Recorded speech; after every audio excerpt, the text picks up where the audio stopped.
La grande édition de midi se poursuit. Qu'importe si plus de la moitié des Français y est opposée d'après les sondages et pense qu'il s'agit là d'une mesure pour remplir les caisses de l'État, le gouvernement assume l'abaissement de 90 à 80 km/h de la limitation de vitesse sur les routes secondaires et va annoncer dans l'après-midi une série de mesures chocs pour stopper l'augmentation du nombre de morts sur les routes depuis 3 ans. Faut-il être plus répressif pour inverser la courbe de la mortalité routière? On va poser la question à maître Jeanne Collard. Bonjour, vous êtes avocate des victimes de la route. Merci d'être avec nous sur LCI.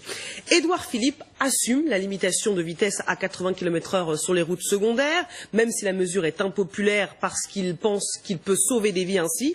On rappelle que plus de la moitié des accidents mortels ont lieu sur ces routes secondaires. Écoutez ce que disait Benjamin Griveaux, le porte-parole du gouvernement sur LCI hier dans 24 heures Pujadas.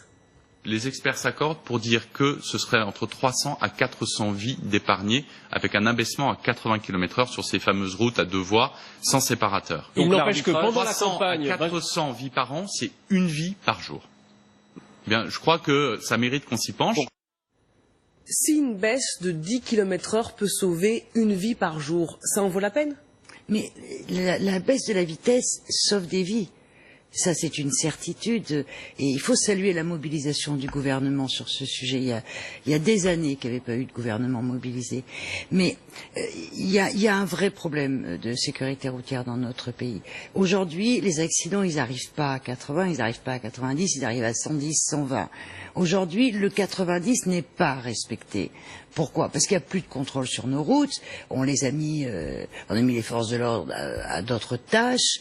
Il faut d'urgence remettre les contrôles sur les routes, faire respecter le 90 et ne pas prendre une mesure de plus qui risque d'entraîner à nouveau un rejet de la politique de sécurité routière. Ce que vous nous dites, c'est que la loi actuelle n'est pas appliquée, que même la limitation à 90 km/h n'est pas respectée sur les routes secondaires. Mais c'est une évidence, parce que si elle était respectée, la limitation actuelle, on n'aurait pas autant de blessés graves et d'accidents mortels. Donc les vitesses actuelles ne sont pas respectées. Faisons-les respecter et ne prenons pas le risque d'entraîner un nouveau rejet de la population. Vous savez, ce combat, il faut qu'on le gagne tous et tous ensemble. Voilà, c'est des vies qu'on doit sauver. Et il faut qu'on trouve les moyens qu'il y ait une adhésion sociale à ce combat. Il faut qu'on trouve un moyen pour que les Français combattent en même temps que les autres pour qu'il n'y ait plus de morts sur les routes. Alors on va regarder ces chiffres. Depuis 3 ans, on l'a dit, la mortalité sur les routes est repartie à la hausse et ne cesse de grimper. Est-ce qu'il ne faut pas un électrochoc, être beaucoup plus répressif pour inverser cette courbe de la mortalité routière? Mais bien sûr qu'il faut être répressif. J'ai passé ma vie à me battre et à le dire. Mais pour moi, être répressif, c'est commencer par faire respecter les limitations actuelles. Voilà, il y a plus de contrôle sur nos routes.